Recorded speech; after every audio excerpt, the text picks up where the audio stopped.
ये वीडियो काफ़ी ज़्यादा हेल्पफुल होने वाली है अगर जो आपके हाफ ईयरली एग्ज़ाम पास में आ रहे हैं, हाफ ईयरली आ रहे हैं, सेकेंड यूनिट आ रहे हैं, कुछ भी आ रहे हैं, तो ये वीडियो आपके लिए काफ़ी ज़्यादा हेल्पफुल होने वाली है। So hello everybody, my self Abhay Mishra, I student of class 11th and preparing for my NEET exam which is in 2027.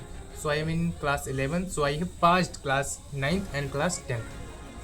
तो आज की इस वीडियो में थंबनेल से आपको पता लग ही गया होगा कि आज की इस वीडियो में क्या होने वाला है। तो आज की वीडियो में बताऊंगा कि मैंने अपने क्लास 9th में और 10th में परफेक्ट मार्क्स कैसे स्कोर किए। परफेक्ट मार्क्स मतलब ये नहीं हो कि 80 आउट ऑफ 80।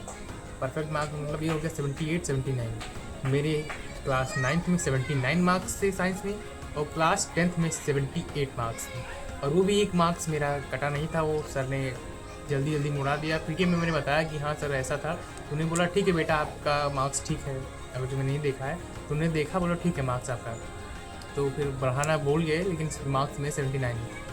तो I have scored 79 not just because I was super intelligent, I have scored it because I was consistent.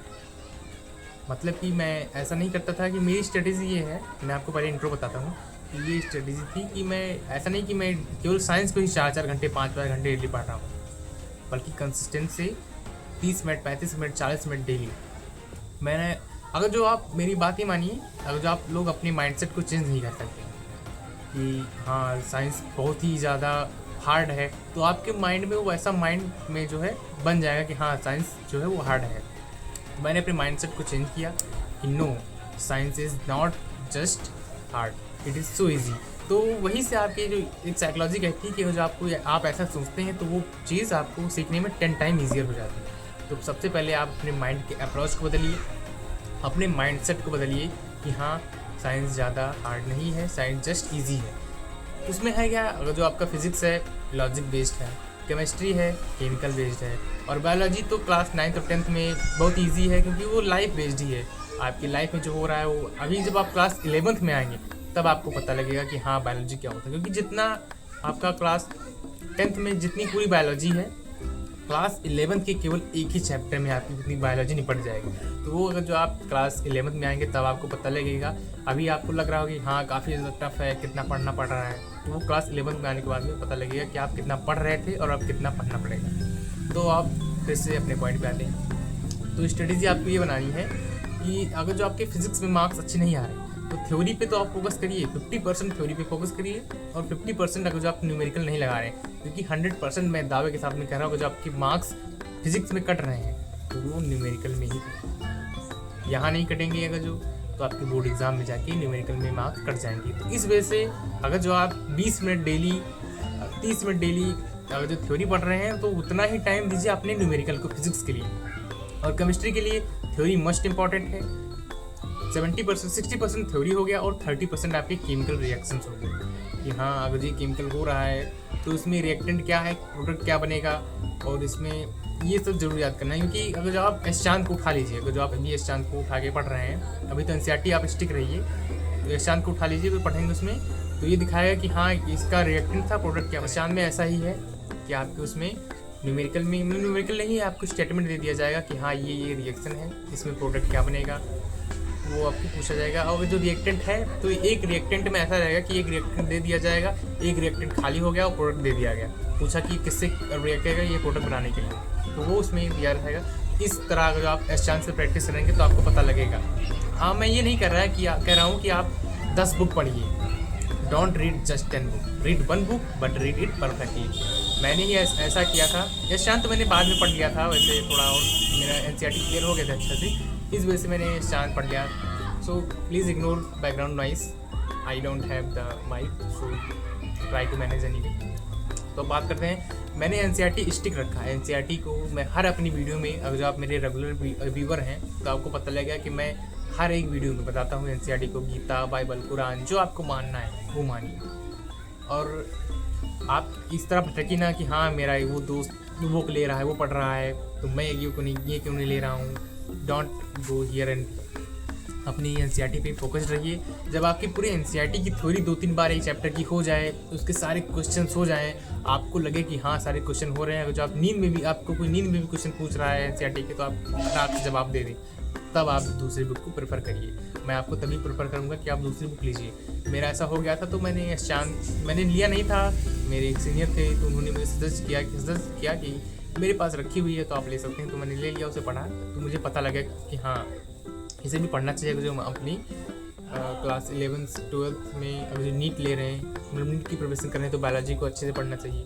क्योंकि अभी आप जब 11th में आएंगे तो आपको ये पता लगेगा कि क्लास 9th में जो भी चीज़ें थी, चाहे वो फिजिक्स में रही हों, केमिस्ट्री में रही हों या फिर बायोलॉजी में रही हों, वो आपकी क्लास 11th में आप कनेक्ट करेगा। तो आप क्लास 9th के जो कोई छात्र हैं तो भी बहुत ध्यान से समझिए कि आपके जो भी पढ़ रहे हो क्लास 11th में काम आएगा। मैं अभी 11th में हूँ तो आपको बता सकता हूँ। अगर जो आप क्लास 10th में हैं तो अभी हम लोग जो पढ़ रहे हैं वो बेस है हम लोग क्लास 12th के।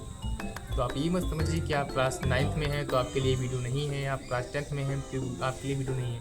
दोनों ये वीडियो देख सकते हैं कि दोनों के लिए स्ट्रेटेजी जो है बराबर ही है। तो अब अगर जो हम बात करें बायोलॉजी की, तो बायोलॉजी और चाहे physics chemistry Gita Bible Quran ना ही मानी, लेकिन बायोलॉजी में गीता बाइबल कुरान, क्योंकि इसमें मैक्सिमम आपके 95% जो क्वेश्चन आएंगे वो आपके NCERT से ही आएंगे। बायोलॉजी की मैं बात कर रहा हूँ। बाकी अगर जो कोई आपकी क्लास में स्कूल में टीचर हो ऐसा होगा तो शायद फिजिक्स में कहीं चांस से क्वेश्चन दे, हो सकता है, ऐसा हो सकता है, मोस्ट प्रोबेबली ऐसा हो सकता है। लेकिन बायोलॉजी में ऐसा नहीं होता। 95% क्वेश्चन आपके NCERT में से ही आएंगे। NCERT का मतलब ये नहीं कि आपके जितने क्वेश्चन उसमें वही आएंगे, NCERT की लाइन से क्वेश्चन आ जाते हैं। तो इस वजह से आप उसे अच्छे से प्रिपेयर करिए। If I can do it, if I can achieve 78-79 marks, so you can also. Firstly आपको ये करना होगा कि आपको बिलीव करना होगा कि हाँ मैं भी अचीव कर सकता हूँ। वैसे भी आपका आधा मंथ, मतलब आधा जो साल है, आधा ईयर वो चला गया, अभी आपके हाथ ईयरली आ गया तो आपको पता लग रहा होगा कि हाँ मेरी प्रिपरेशन कैसी चल रही है।